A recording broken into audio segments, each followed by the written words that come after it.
Thank you for joining today, everyone. My name is Colm Fagundis. I'm with the American Sustainable Business Network, and we have a great panel put together today, along with our special guest, Senator Peter Welch from Vermont. We'll be talking today about fighting climate change and building regenerative agriculture supply chains in the 2023 Farm Bill.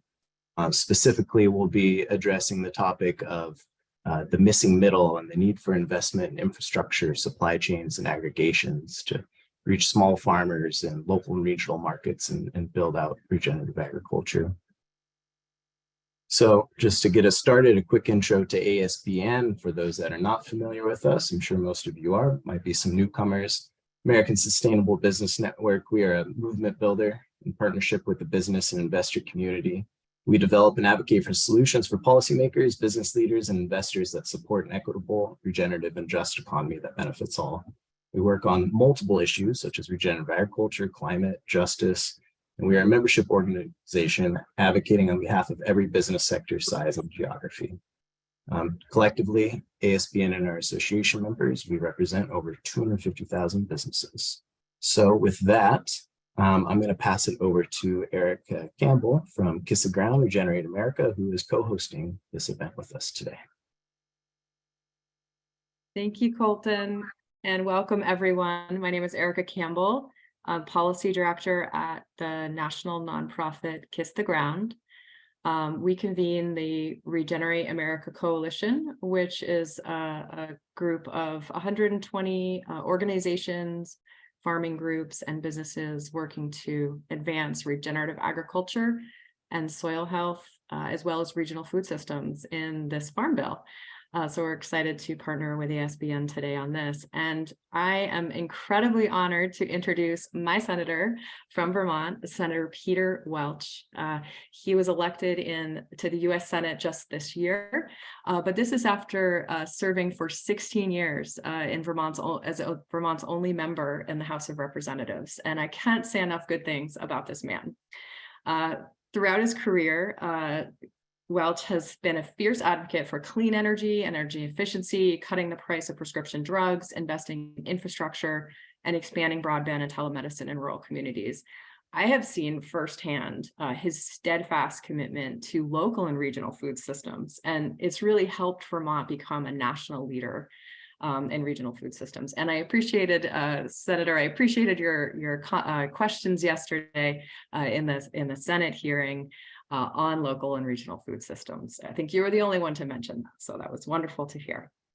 Welch serves on the Senate Committee on Agriculture, Nutrition, and Forestry and chairs its subcommittee on rural development and energy. This is a really incredible opportunity.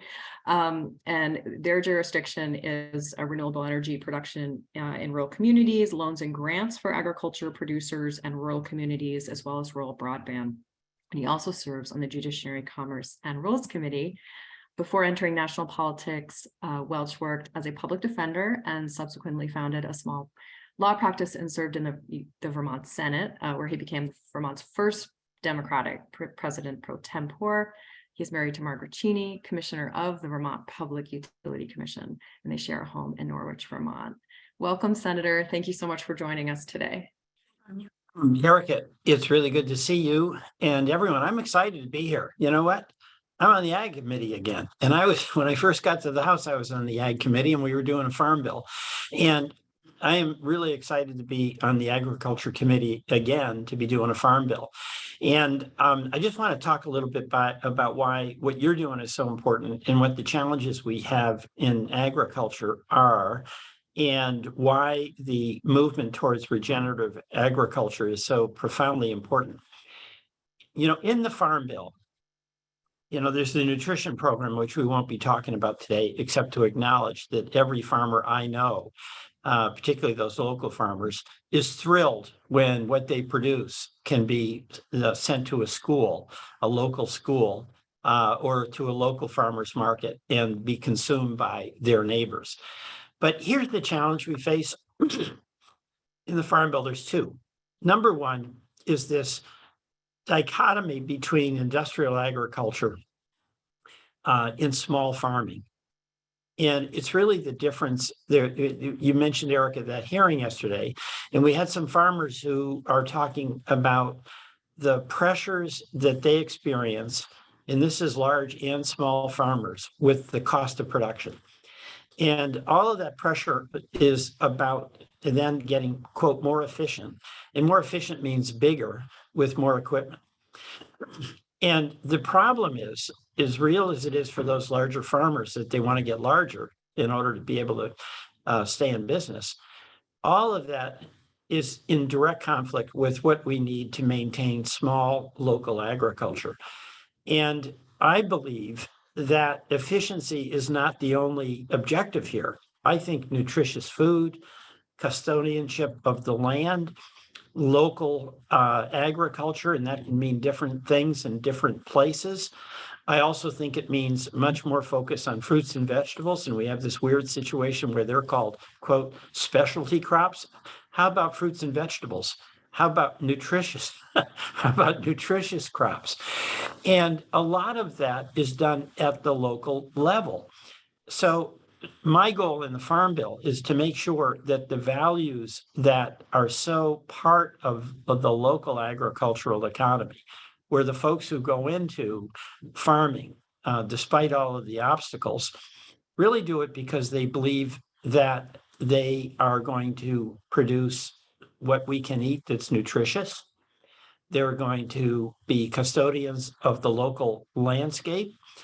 And they also really believe that regenerative practices are something they can successfully adopt if they have help from us. And that local agriculture, oftentimes it can be done in a way that has a lot less of those inputs that are expensive in a course of environmental consequence, the pesticides, the herbicides. So my goal in this Farm Bill, among other things, is to do all we can to help our farmers with the regenerative practices, which, oh, by the way, reduce carbon emissions. Okay, we can't say climate change, but we can say regenerative. We can say conservation and rehabilitation. We can say keep the topsoil. We can say cover crop planting. We can say anything that helps with carbon sequestration. And my view is that we have to look to our agricultural community to help us address the issue of climate change, but we have to do it by making sure that it's profitable for the farmers to have that option. It can't be something where we just impose requirements and regulations that they have to pay for and can't then stay in business, and then leads again to that efficiency argument of bigger farms, more consolidation. So I have as a goal in this Farm Bill to make certain that local agriculture is really a priority. And I believe that for the reasons I mentioned, there's a lot that our farmers can do to help with nutrition. I think the term specialty crops has got to go, and vegetables and fruits is what we've got to say. We've got to incorporate that is fundamentally important to our nutrition. You know, food is healthcare. And I also think that it's the local farmers who take up the challenge of these regenerative practices that strengthen their land and make it more productive. So that's the battle. And it's so wonderful for me to be with folks who know far more about this than I do, but who are willing to share your knowledge so I can hopefully be a constructive voice in the Agriculture Committee to get a Farm Bill that has a lot of the things that you've been advocating for so long and that I believe our country so desperately needs. So thank you very much, and glad to stop here, but I really, really appreciate being with all of you.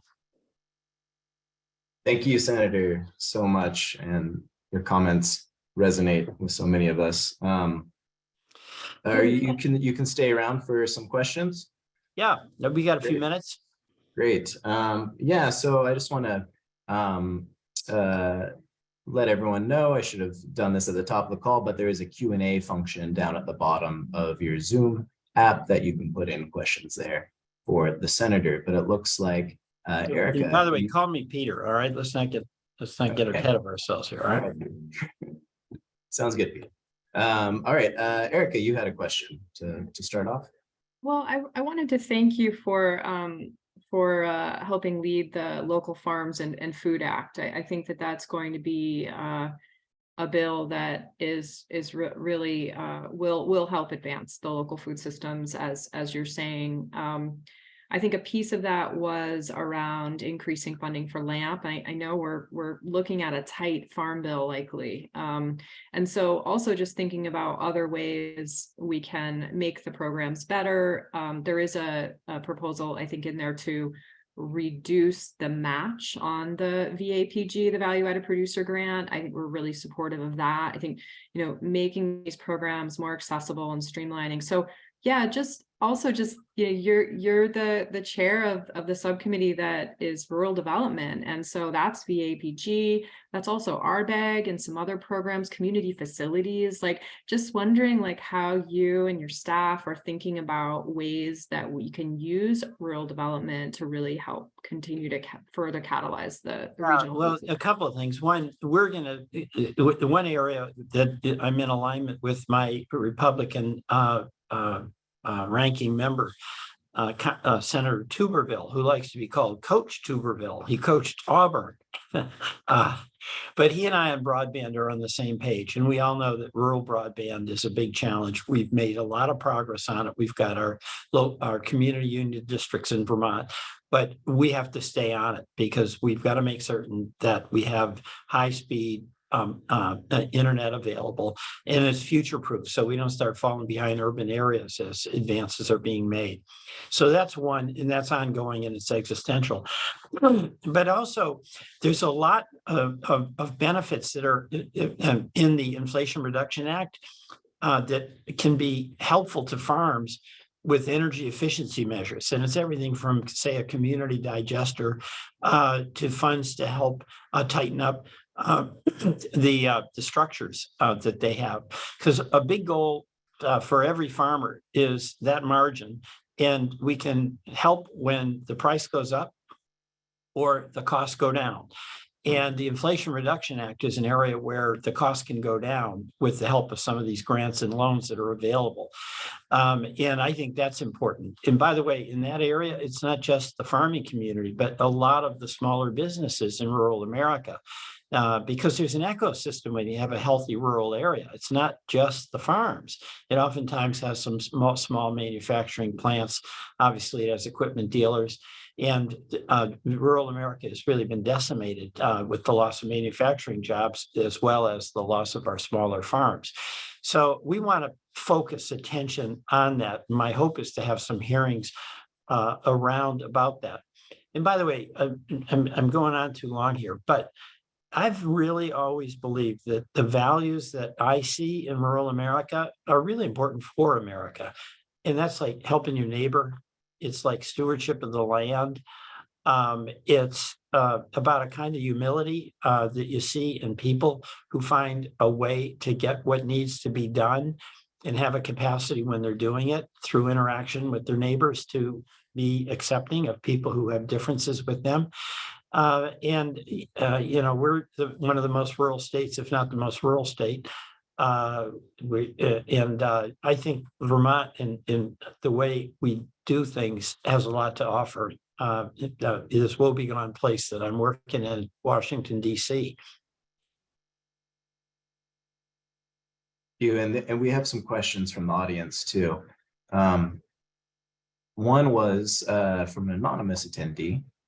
What do you see, and what type of pushback are you seeing on the inclusion or expansion of regenerative agriculture programs in the Farm Bill, or programs to support regenerative?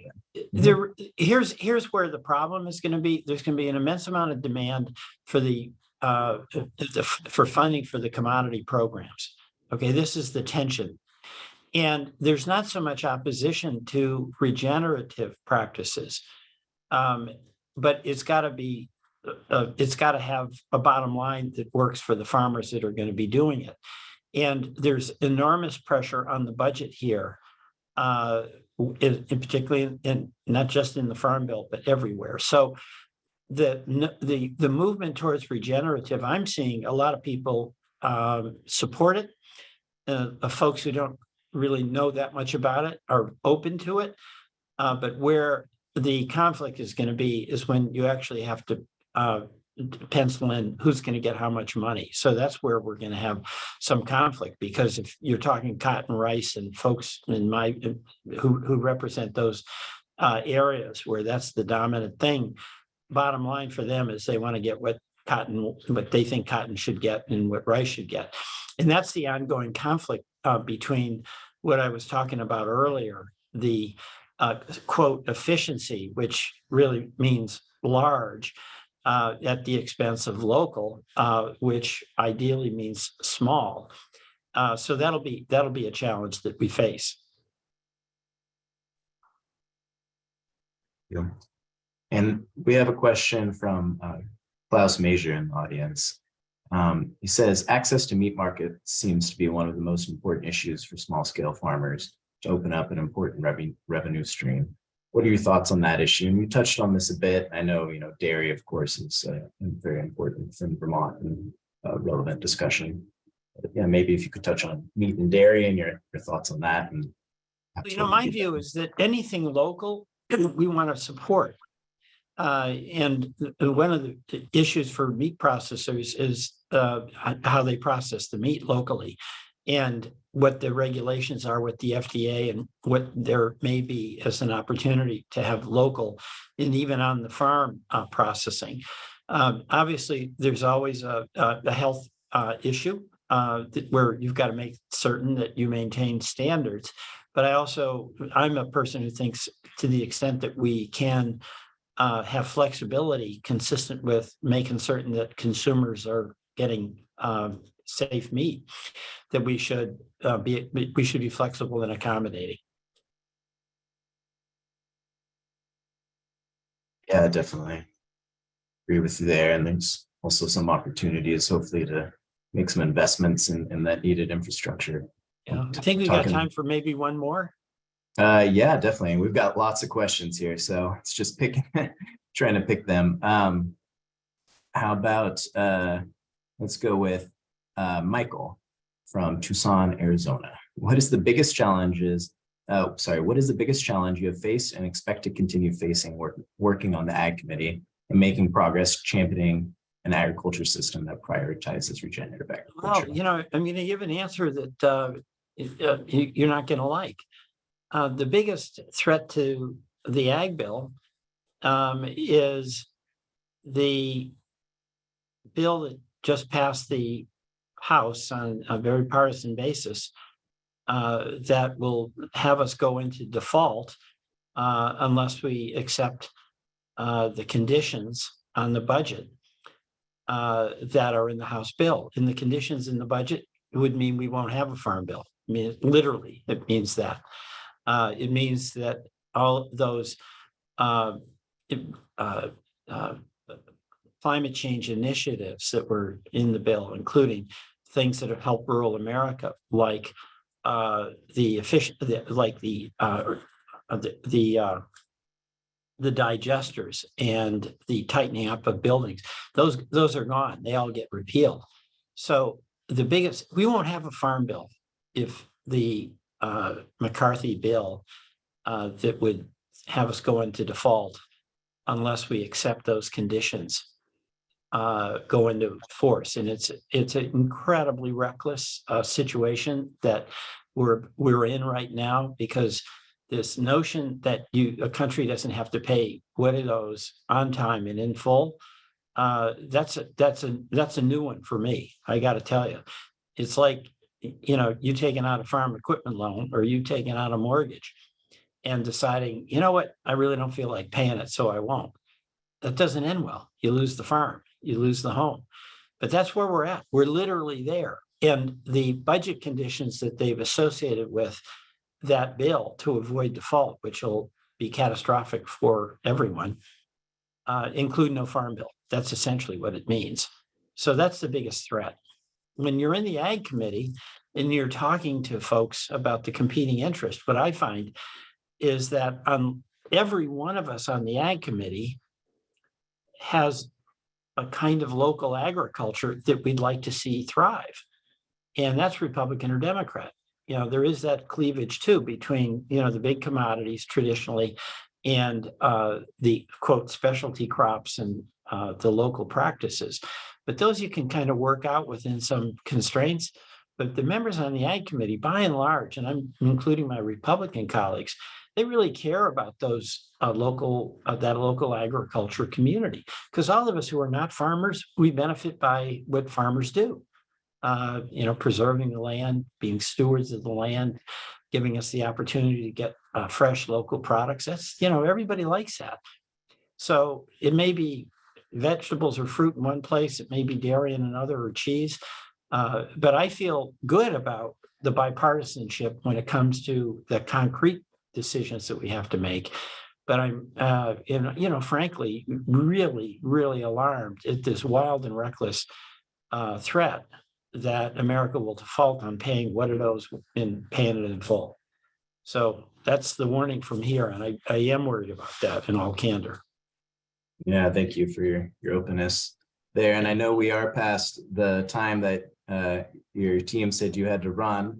So I want to be cognizant of that. Yeah. Do you need to go? I do. And I really appreciate being with everybody. All right. Suzanne, sorry, you had something quick? Yeah, I just wanted to, Senator Welch, such an honor on behalf of the 375 employee owners. Thank you for the work you're doing. We invite you anytime. When my husband loves running into you at the transfer station on a couple of Saturdays ago, or standing in front of you at Dan and Witt's. We'd love to have you come to the bakery and enjoy a loaf of, or a slice of toast made with Todd Hardy's rye, and talk about this some more. So the door is open wide, okay? You don't have to twist my arm much more, but I don't think folks know. One of the COVID casualties was the sample table at King Arthur.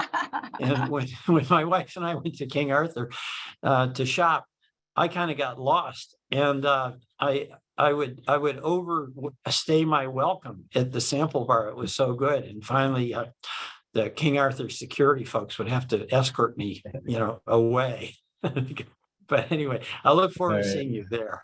Thank you. Well, thank you so much, Senator. Thank you for your time, and thank you for your leadership on this issue. And we look forward to continue working with you on the Farm Bill and beyond. Likewise. All right. Have a great rest of your day. Bye-bye. Thanks. Bye. All righty. So turning to the next part of our agenda for today. So we jumped right in there earlier, just because the senator was only able to be at join for the top of the call. So I'm going to go step back a little bit and do a little bit of just an introduction to our topic today, just a quick minute overview, and then pass it to Cal Rose, who's going to go a little bit deeper into the topic of the day. So I'm going to pull up some slides very briefly.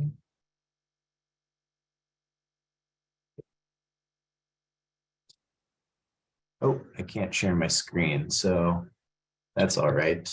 Liza, if you could allow me to share my screen when you have a chance. But just to give a quick overview.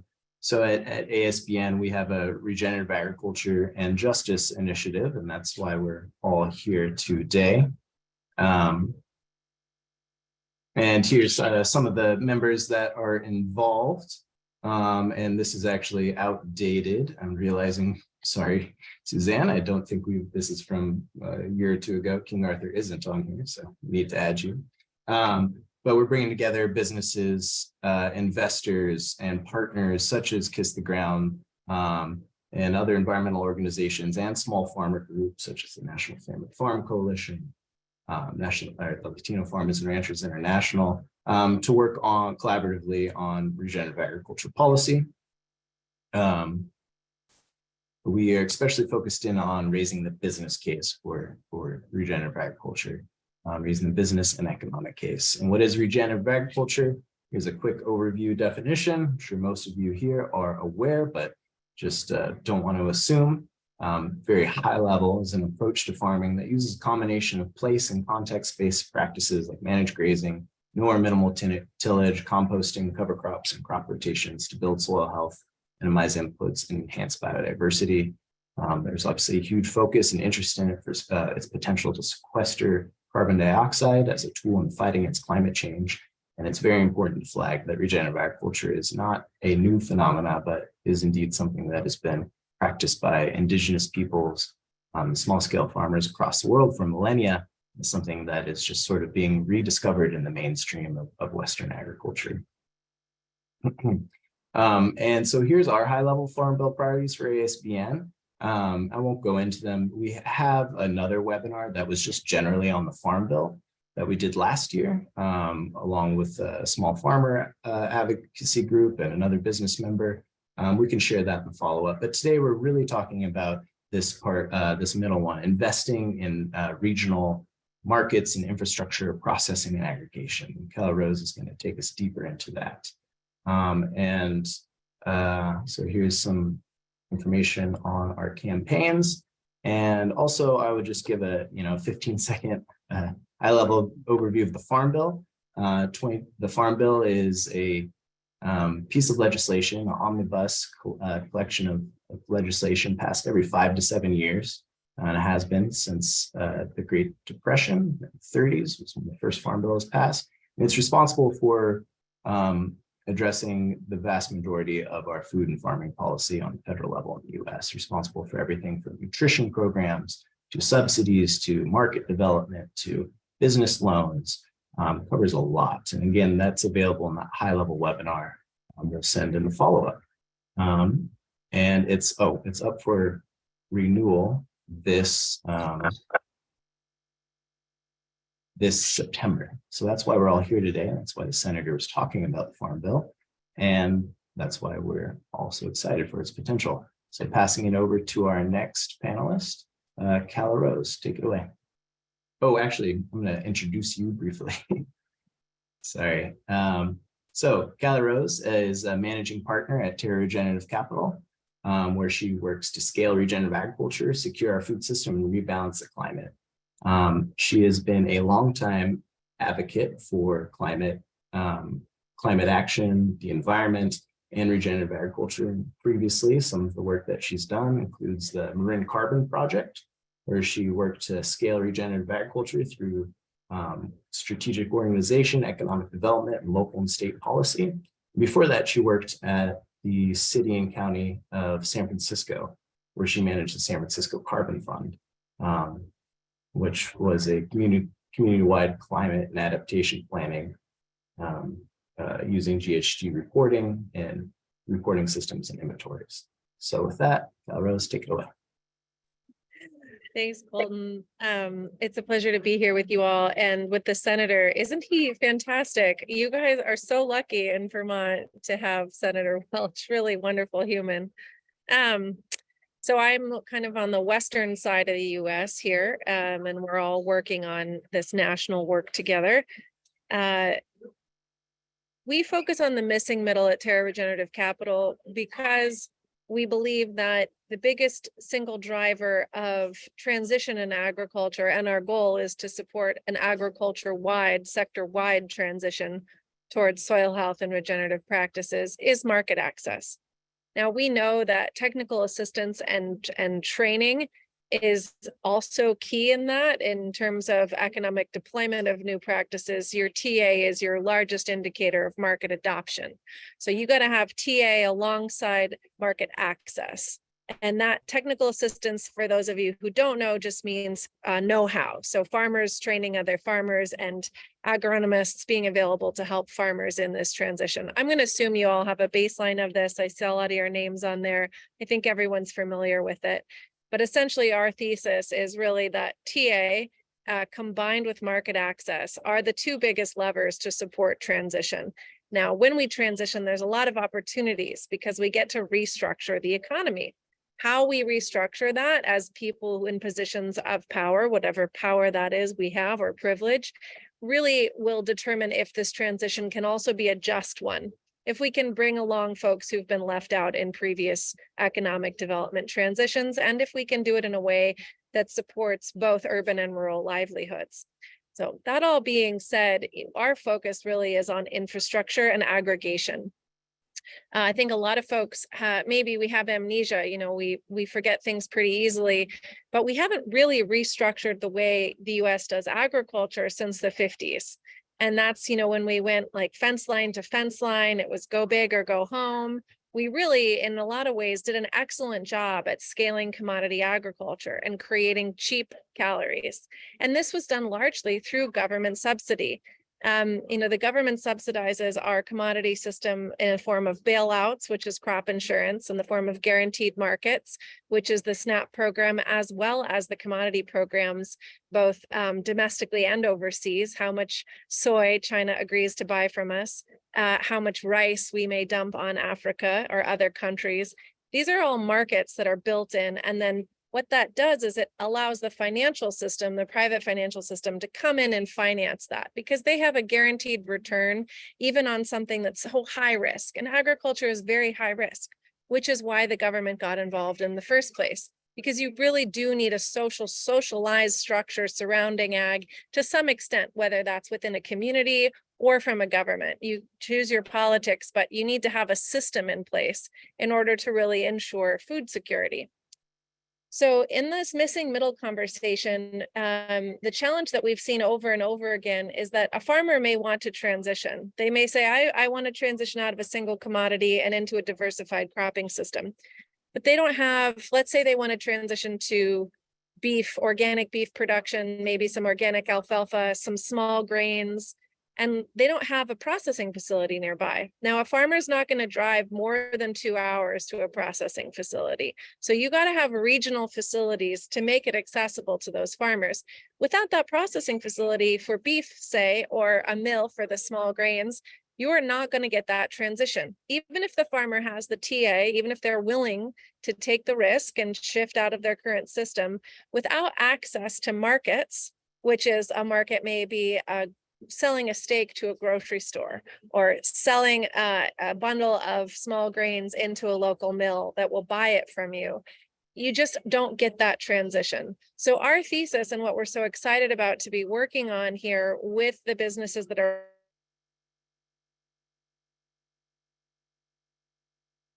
is this thing that we found we all have in common. We did a bunch of interviews earlier this year, and what we found was that a lot of businesses are having trouble sourcing. So when you can't buy product in volume or from a dedicated facility, product that may have regenerative characteristics gets mixed in with conventional product. And so that inability to source the volume of the product that holds these characteristics that brands are looking for is also blocking brands from serving the consumer. And that consumer demand is really the main thing we have going for us right now. We have huge consumer demand. The average consumer wants to do right by the environment. They want to buy products that are healthy for their family. And the challenge that we're having here is that brands are seeing that, they want to respond, but without that infrastructure, that aggregation and processing that's dedicated to those products that have regenerative characteristics, you're not going to get that supply in the market. So even with demand, we have a broken supply system because we're missing those middle pieces in that supply chain. So I know you all know this, and it's just basic economics, but really what we're here to do and what I'm so excited about is with the Farm Bill, there are multiple opportunities for us to support both aggregation of small scale and regenerative producers coming online, local infrastructure in manufacturing and processing, and the ability to pull that through and we hope in some cases forgive debt or create other incentives for farmers who are switching to regenerative practices.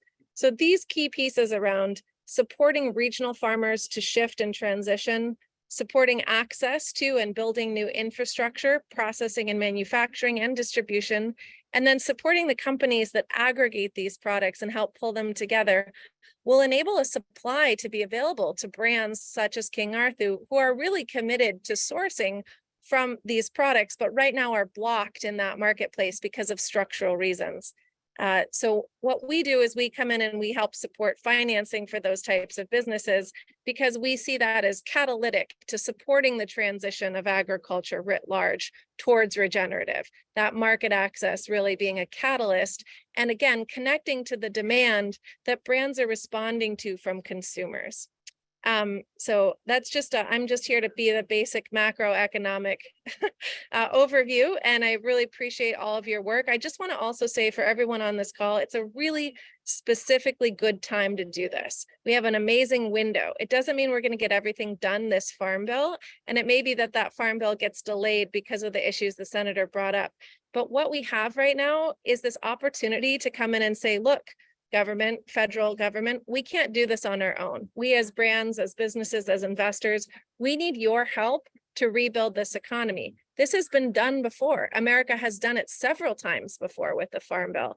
And so now we have this amazing window of opportunity that's driven by consumer demand to begin to shift the agricultural sector writ large so that soil health and regenerative becomes the baseline of practice. And this transition of allowing folks to get out of the commodity system or allowing small scale farmers to get into larger scale buyers, this is a really important piece. So thank you all so much for being here. And thank you to Colton and Erica for hosting. And thank you to King Arthur for being a leading example of brands that are working on this exact issue.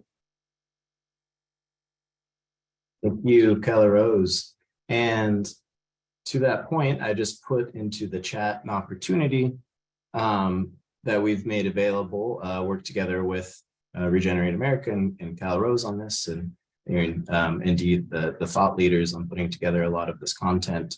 But we're hosting it on our ASBN website, an opportunity to make to message your senator and your representative, asking them to take action on addressing the missing middle, investing in infrastructure, processing, aggregation in this farm bill. So if you click through there, and it's framed from a business perspective, making the business case, talking about growing demand from consumers and how businesses are trying to meet this demand, but are facing barriers, as Suzanne is going to talk about in a second.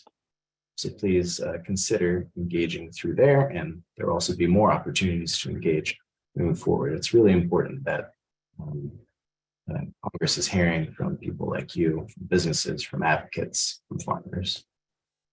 And so moving on, I'm going to introduce Suzanne. Suzanne McDowell, for over 20 years, has helped King Arthur Baking Company in their mission to maintain exemplary company practices, values, and culture by creating and developing benchmarks and guidelines for all of the company's human resource functions. Her highly regarded leadership of the company's people practices led to her selection as one of King Arthur Baking's 3 CEOs, co-CEOs in 2014. After 5 years in the co-CEO role, she was thrilled to step away and begin her next important venture for King Arthur Baking as the organization's first VP of Corporate Social Responsibility and Sustainability, a role that she has assumed since December of 2019.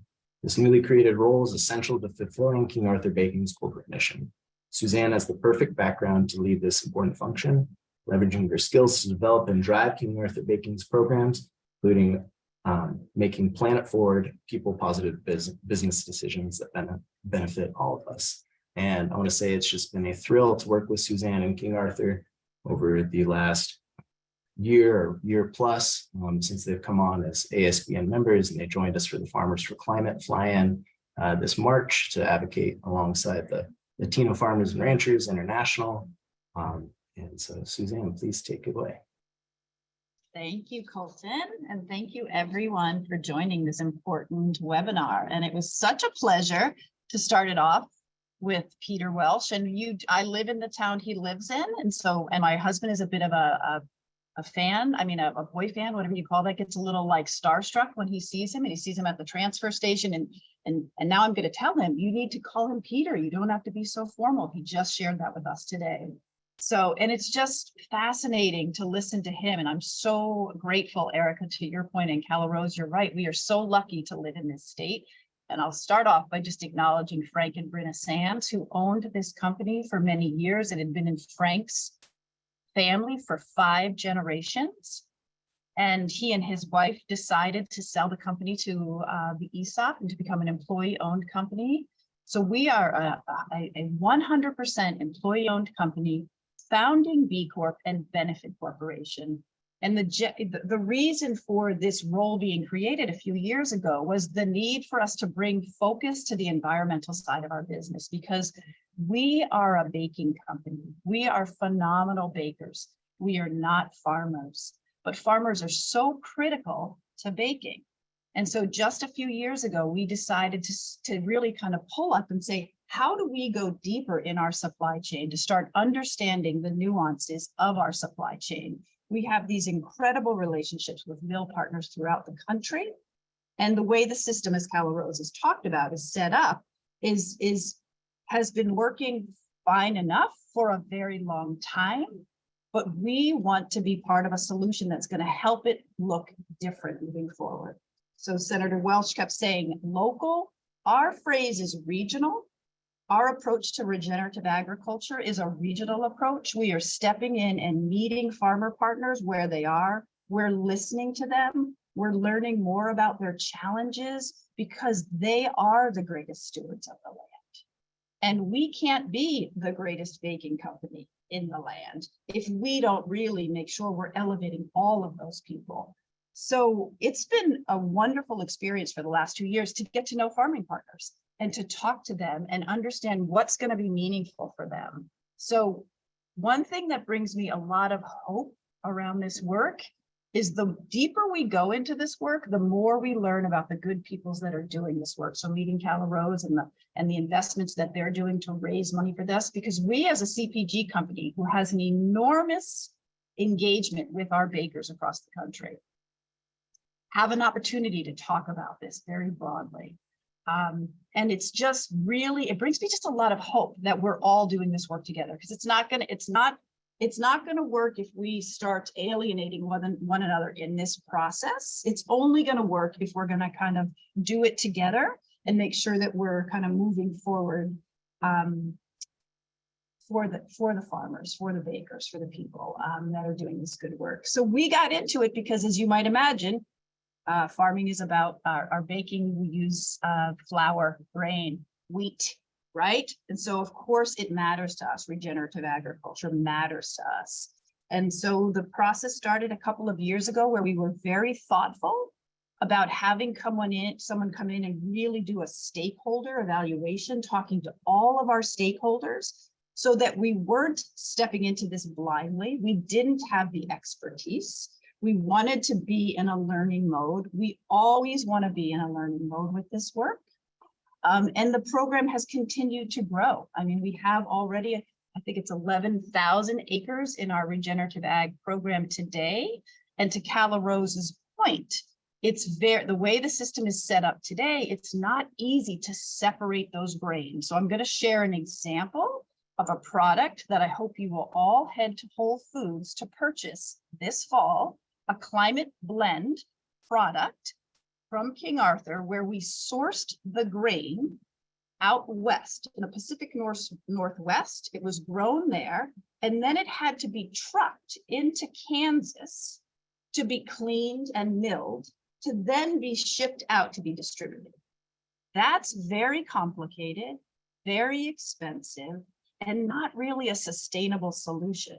So within the Farm Bill, it is critical that we look at the infrastructure build and how do we build the infrastructure for these smaller, more regional approaches to cleaning and milling grain and getting it where it needs to go.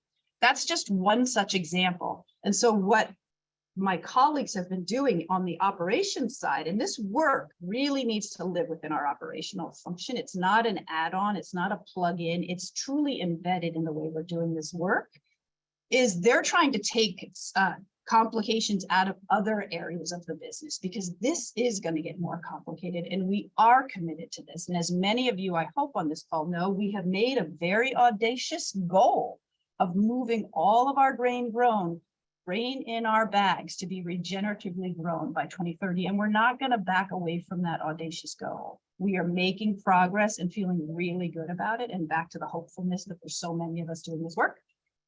So it is, it's challenging, and we are committed to this work and really happy to have partners like, Colton, it's great to hear that you mentioned it's been about 1.5 years.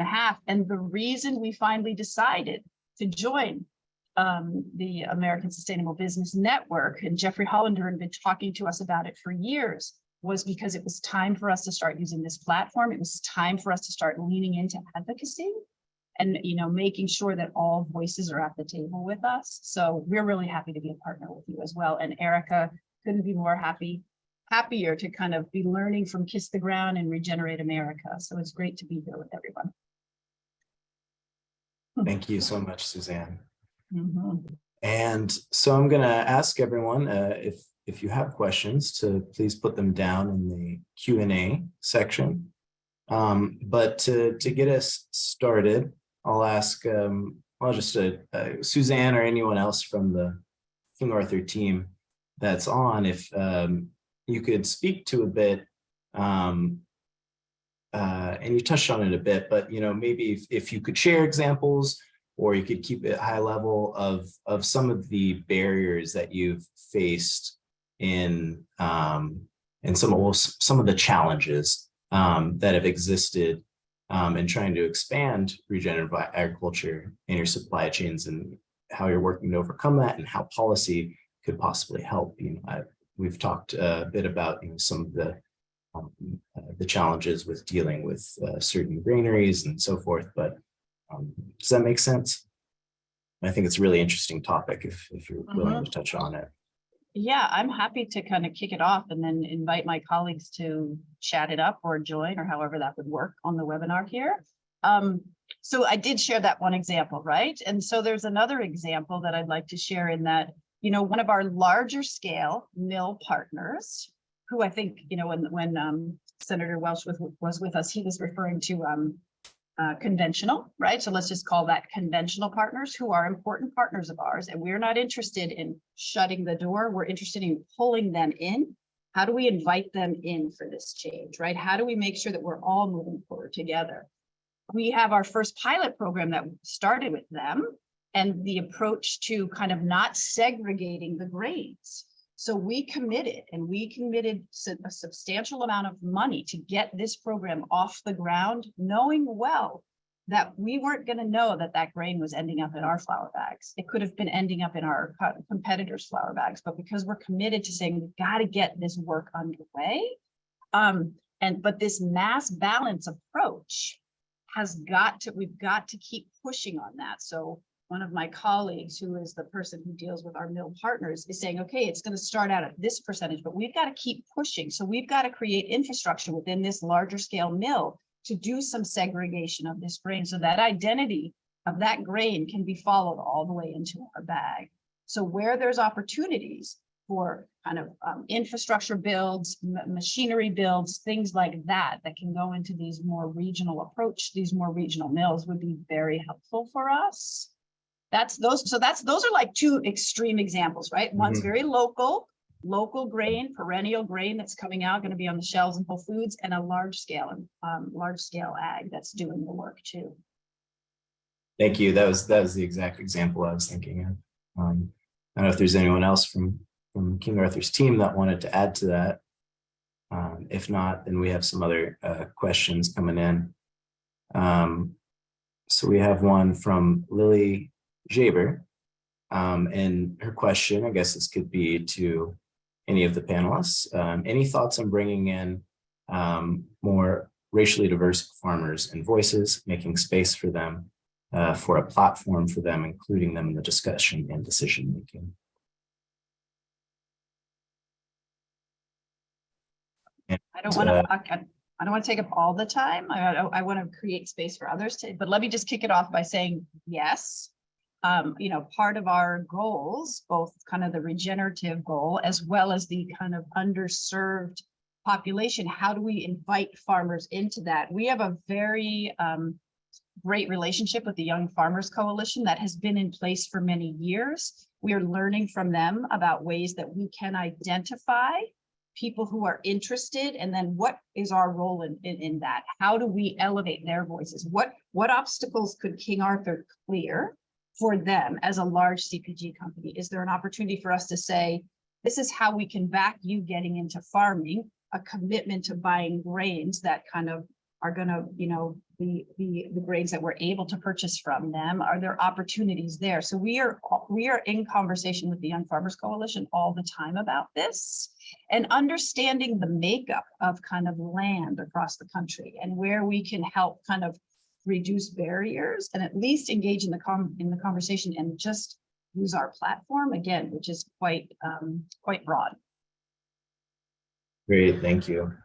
And I know you've spoken to some of the barriers, and well, just it aligns with what we're talking about today, reaching some of these small scale and more diverse farmers, and because they haven't been served for going back centuries, but also in the history of discrimination by the USDA over the last 100 years, don't have access to supply chains. And so we're talking about supply chain investment. We need to make sure that it's going to the communities that need it the most. And Cala Rose, you have your hand raised. Yeah, I just want to echo really what Suzanne said so well, which is this is a multifaceted effort. It's not something that King Arthur can do by itself. It's not something that we as private equity can just come in and spend money on. It's not something the feds can do on their own either, though the feds have a huge role to play because they hold the base structure of the marketplace in agriculture. And for the larger scale commodities that feed into brands, you can say farmers markets or local demands may hold the base for small scale agriculture. So in trying to serve both of those things, it's important to recognize that these are all community efforts. It's a community, whether it's a community you live in or a community you're part of as part of your business.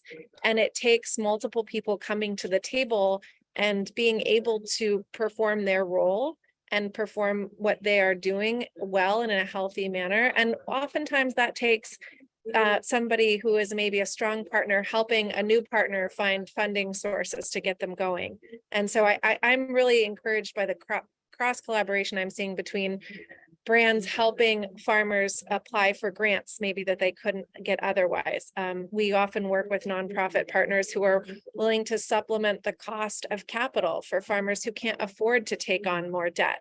And it is really going to take a lot of creative problem solving in each instance, but from a community, it's not any one person's role. It is really important that strong players like brands step into this space. And King Arthur is such an amazing example of that, where they are using their platform to say, this is something we're trying to do. And also to Suzanne's point, you can't do it alone. That work with the young farmers and some of the companies that we invest in that do aggregation, they're coming into existing farmer networks that are really strong. And that for us helps de-risk our investment because that community has spent a long time putting those relationships together, training farmers, teaching farmers, creating community around that at the regional scale. So I would just encourage everybody to really, what I love about this panel today is that we have Kiss the Ground and ASBN who are lobbying for changes in the Farm Bill. We have brands who are selling to consumers and buying product from farmers. And I'm here representing investment. And there's also farmers, there's also chefs, there's also food processors. There's all of these people in this supply chain, and it really takes us coming together to change it. And right now it is kind of on a one-off basis. What about this mill in this region? What about this aggregator in this region for this crop?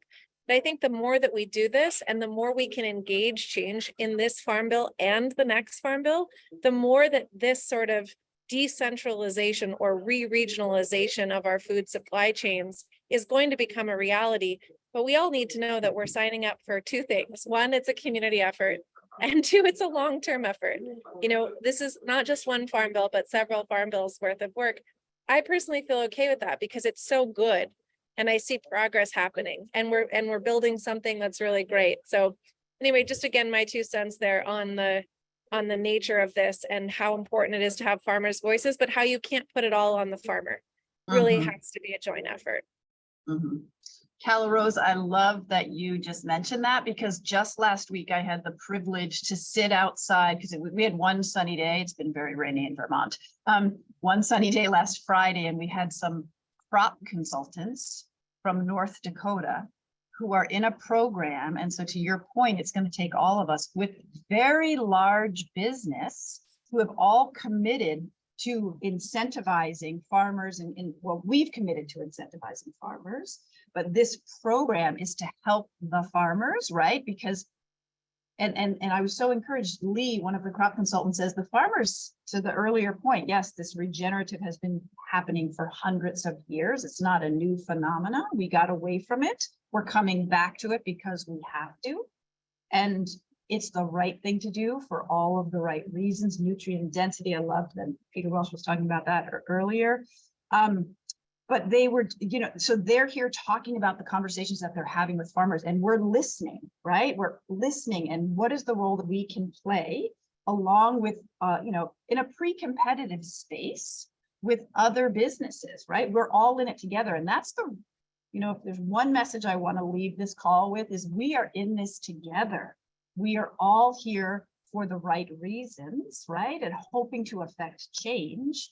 And again, I feel so grateful, Frank and Brent Sands, who've started us on our journey to what we're doing and how important this work is. But anyway, I'm sorry, I'm going off here, but the crop consultants were fabulous from North Dakota, busy with them last week. You and yes, it's I'm glad that we're speaking into the importance of centering farmers in this conversation and all the work that we're doing, because it is a glaring oversight of this panel. Even though we put together, I think, a pretty good panel, we were in discussion with a farmer about joining who couldn't make it, unfortunately, but we all are working directly with farmers and with organizations working directly with small scale farmers, and centering the voice in everything we do, even though there is lack of representation today on this panel, unfortunately.